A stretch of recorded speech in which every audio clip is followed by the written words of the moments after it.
Welcome to Betrayal Stories. 6 months. That's how long it's been since Jason walked out of my life. Or maybe disappeared is the better word.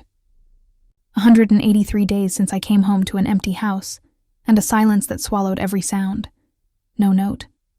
No argument. No grand scene of anger or heartbreak, just gone. He vanished like smoke, as if he'd never existed at all. And the cruelest part?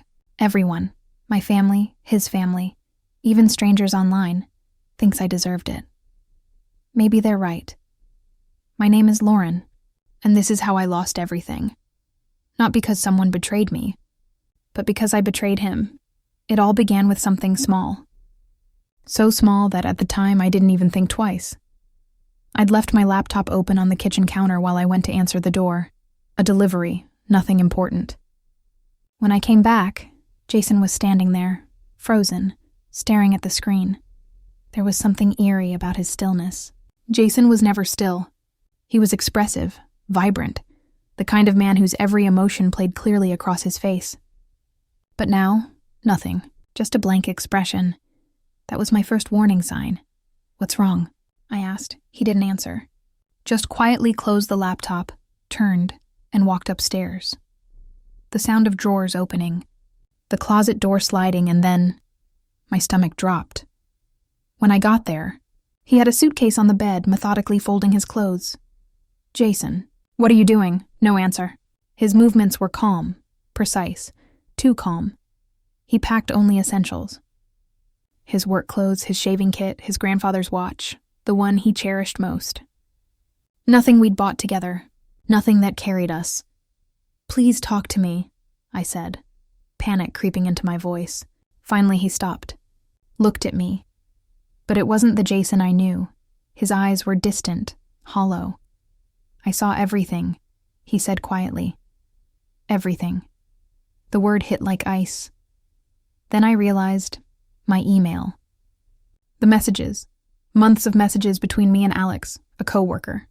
Explicit, reckless messages, photos, plans. All of it left open, right there for him to see. "Jason, I can explain." "No." Just that. One word, not shouted, not angry, final. "I'm done. You can't just leave." "Watch me," and I did. I stood there as he zipped his suitcase, grabbed his keys, and walked right past me, like I was invisible. I begged, cried, promised, but he didn't even look back. That was June 15th, a Tuesday. I told myself he just needed space. That he'd cool off and come back. That's what people do, right? They fight. They leave. Then they come back for the big confrontation. The tears, the apologies, the bargaining. But Jason never came back. The first week, I called him hundreds of times. Straight to voicemail.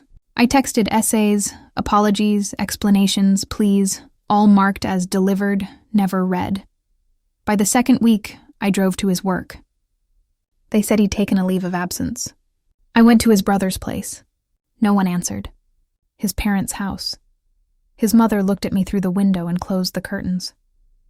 That was the moment I realized this wasn't just a breakup. This was an erasure. Jason hadn't just left. He'd erased himself from my world. People don't vanish because of an affair, I told myself. They fight. They scream. They demand explanations. But Jason, no. He vanished completely. I tried everything, even made fake accounts just to message him. Somehow he blocked everyone, like he had a sixth sense for avoiding me. His social media? Gone. His work email? Deactivated. Mutual friends? Silent. When I asked my best friend Madison if she'd heard from him, she said yes, then added, "He's fine, Lauren, but he doesn't want you to know where he is. Madison, please." I made a mistake. He can't just disappear. "Apparently he can," she said coldly.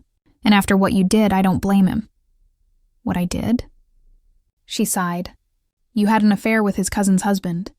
At their wedding, while Jason was giving the best man speech. Hearing it said out loud shattered the last of my denial.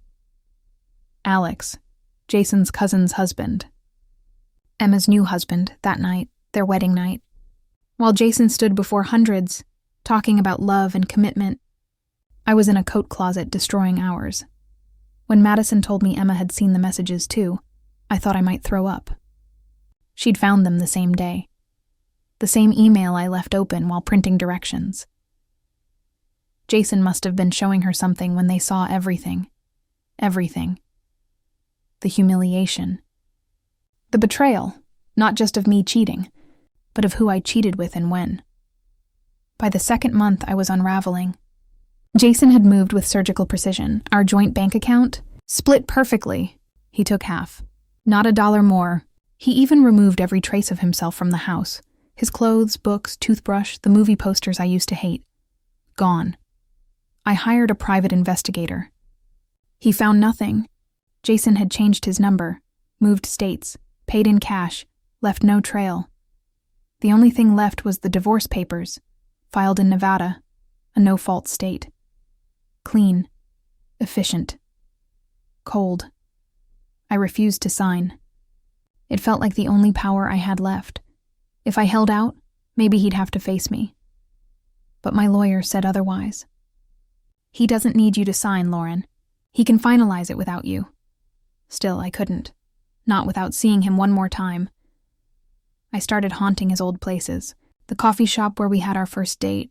The park where he proposed. Nothing. Month 3. Desperation set in. I went public. Posted vague things online. About love, mistakes, forgiveness. It backfired spectacularly. Someone leaked the truth. Within hours, I was trending on Reddit. Woman cheats with groom at wedding, shocked when husband disappears. The internet tore me apart. People I'd never met dissected my marriage, my looks, my choices. Play stupid games, win stupid prizes. King behavior. He vanished instead of arguing. I became a meme. A cautionary tale. And when my employer found out, HR called me in. Your personal life has gone viral, they said. Be more professional. Alex lost his job entirely. He'd been using company funds for our hotel stays. Friends stopped answering my calls. Even my sister, my last ally, looked me in the eye and said, "You humiliated him, Lauren. Not just by cheating, but by doing it there, with that person. Do you understand what that must have felt like?" I said, "I made a mistake." She said, "No, you made a choice." And she was right. By month 4, I was in therapy.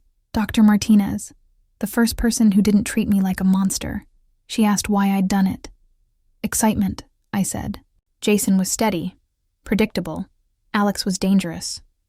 Dangerous how? He was married, I said quietly. It felt thrilling, like I mattered, like I was wanted. And how do you think Jason felt when he found out?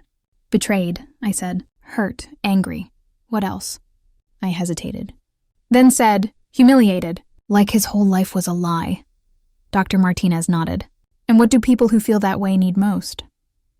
Space, I whispered. Exactly. And you've been trying to take that from him ever since. That hit me harder than any insult online ever could. By the 5th month, I heard through a relative that Jason had resurfaced, in Oregon. New job, new life, new girlfriend. The thought of him moving on shattered me. How could he find peace when I was drowning? So I flew there, found where he worked, waited in the parking lot like a ghost of his past. When he finally walked out, laughing with coworkers, my heart broke and healed at the same time. He looked. Happy I called out his name. He froze, turned, the smile vanished. That same empty look. How did you find me? He asked. It doesn't matter. We need to talk. No, we don't. 5 years, Jason. Don't I deserve... He turned, eyes colder than ever. You deserve what you gave me, Lauren. Nothing. My voice trembled. That's not fair. He laughed bitterly. Fair? You want fair? Was it fair when you were in a coat closet while I was giving a speech about love? Was it fair reading how bored you were with me? Jason, I never meant... I don't care what you meant. I care what you did. Then she appeared. A woman. Simple, kind eyes. She placed a hand on his arm. Everything okay? She asked. Fine, Jason said softly. Lauren was just leaving. He didn't say my ex-wife. Just Lauren. Is this why you won't talk to me? I asked. Because of her? No, he said. Because I have nothing left to say. And that was it. He got in his car, drove away. without a backward glance. That was the moment I finally understood. It wasn't the other woman. It wasn't revenge. It was peace. He'd found peace. And I wasn't part of it. I flew home the next day. Signed the divorce papers. No drama. No closure. By month 6, I was officially divorced. Officially alone. Officially the villain. The internet forgot. Everyone moved on. Except me. I still live in the same house. The one filled with empty picture frames and silence. Dr. Martinez says I'm not just grieving Jason, but the story I told myself. The story where there'd be tears, forgiveness, redemption. But instead, there's only silence. And sometimes silence hurts more than screaming ever could, because the opposite of love isn't hate. It's indifference. And Jason's indifference, his complete erasure of me, is what breaks me every single day. He didn't ghost me out of cruelty. He vanished out of mercy. To him, fighting would have been noise. Leaving was peace. And maybe in a twisted way, it was the kindest thing he could have done.